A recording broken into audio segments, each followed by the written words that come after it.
afternoon, everybody. Hope everybody's doing well. You know me, I'm Tom. Coming here at you at the Hacienda, right here in Raleigh, North Carolina. Number one, thank you for being on the channel and subscribing to the channel. And I wanted to express also all the comments throughout the years. Thank you very much for taking the time to leave comments on the channel. And after 10 years of doing YouTube, I just want to also acknowledge the fact that a lot of you on the channel, the subscribers, have been with me since day one. Thank you very much. I appreciate you. Now, the one thing people ask me a lot about, and throughout the last, say, 15 years, since I started the Mr. Fix-All channel business, that business, and then started the Mr. Fix-All channel, you know, it's people think that I've got a lot of money.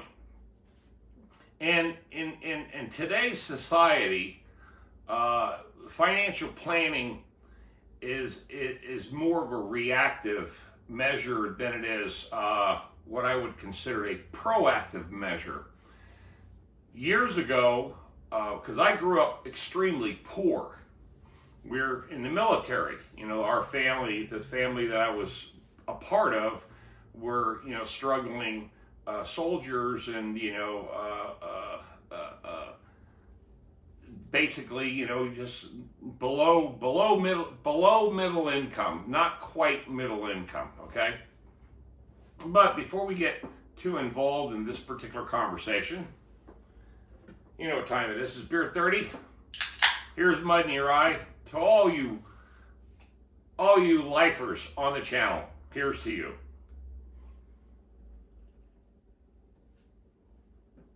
And again, I thank you very much for the patronage to Mr. Fix-All, me, Tom. Thank you.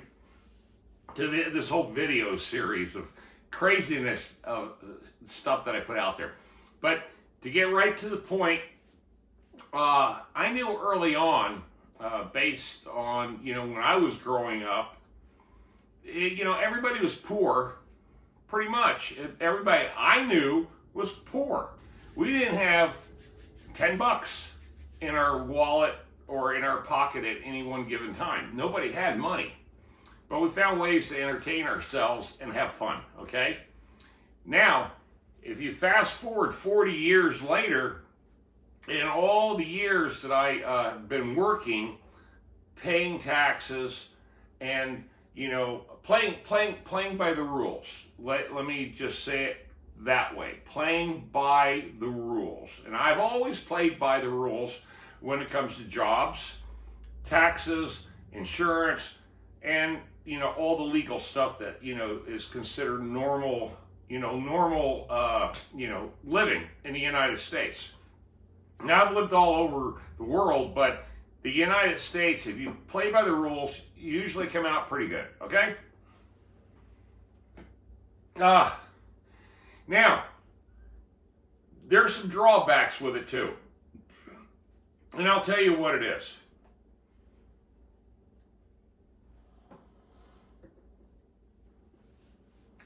Working for someone else, you pay the highest rate of tax that you're going to pay as an individual, okay?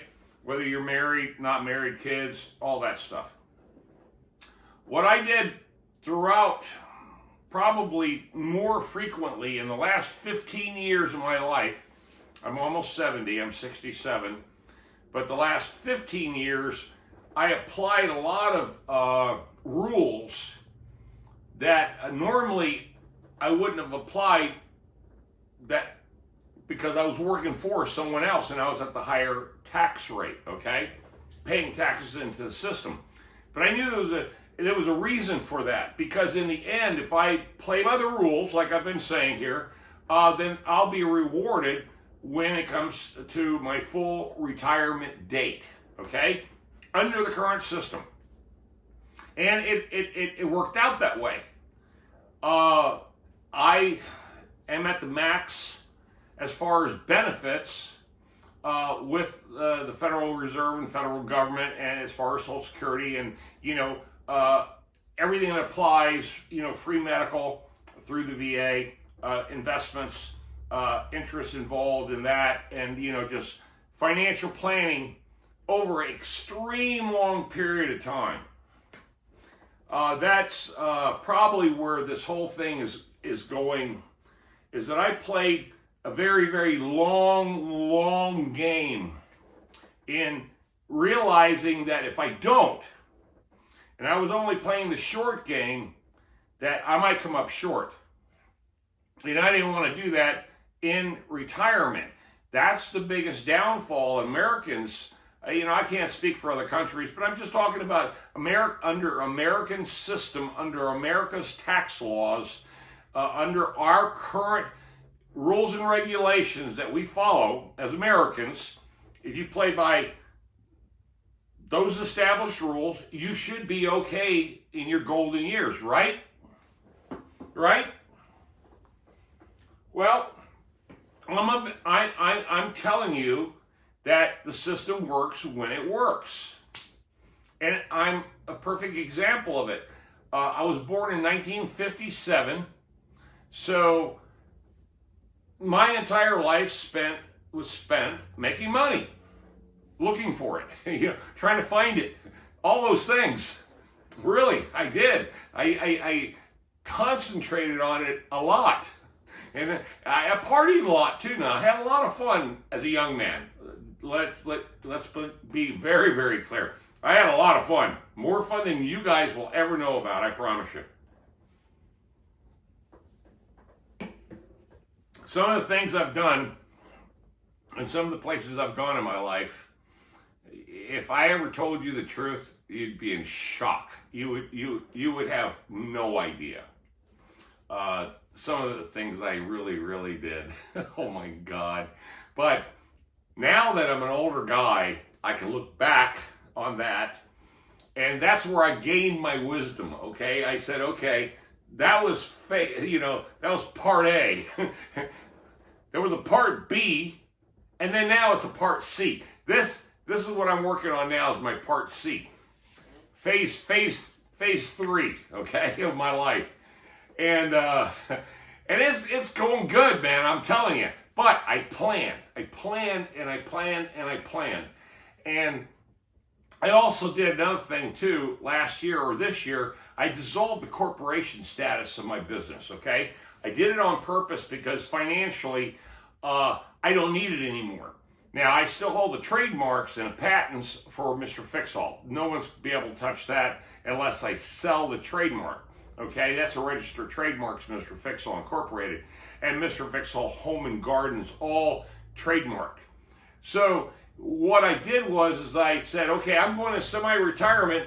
At the same time, too, I'm still going to work I'm going to still work part-time. I'm still working. I'm on big jobs. I'm on a lot of jobs. I'm still making money. But the bottom line is I'm just changing the status of my profile when it comes to the federal government and the way I make and earn money. That's it.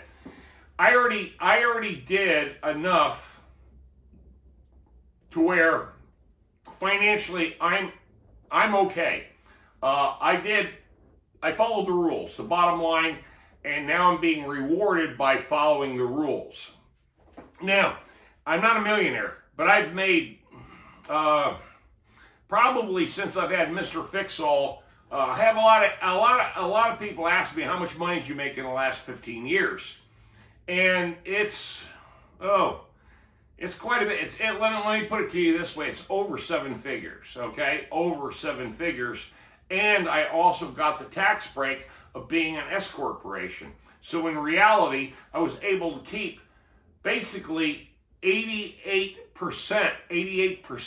of all the money, all the gross income I've ever earned, I was able to keep it, and the rest was write-offs.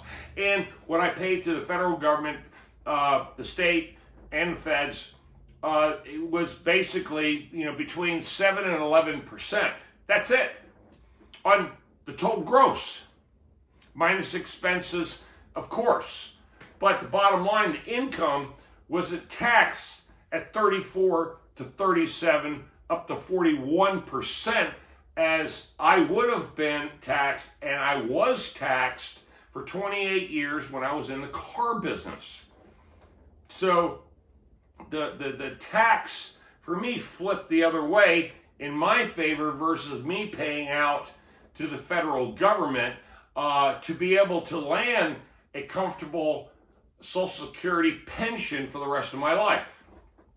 Okay, on that note, I hope that answers a lot of your questions, because in reality, you know, if I go out and buy a boat, if I go out and buy a motorcycle, or, you know, whatever I go out and buy, it's not that I haven't planned for it. I planned for it a long time ago, and as a car salesman, I do a lot of flipping.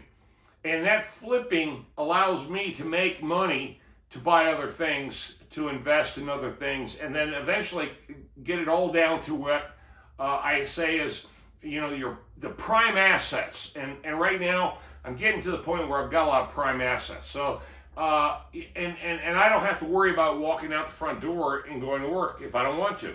So on that note, I hope everybody on the channel is safe and makes great decisions. And I know a lot of you guys are just super ass smart, and you know your shit, because all the comments I read, holy crap, you guys keep me straight all the time. Thank you very much for that. You know me, I'm Tom, coming at you from my beautiful townhome right in the heart of the city, Raleigh, North Carolina, off Capitol Boulevard. Salute. Y'all stay tuned, stay blessed, leave those comments, subscribe, thumbs up, share, like, read my comments down below, and also leave your comments down below. Thank you. I'll talk to you another time.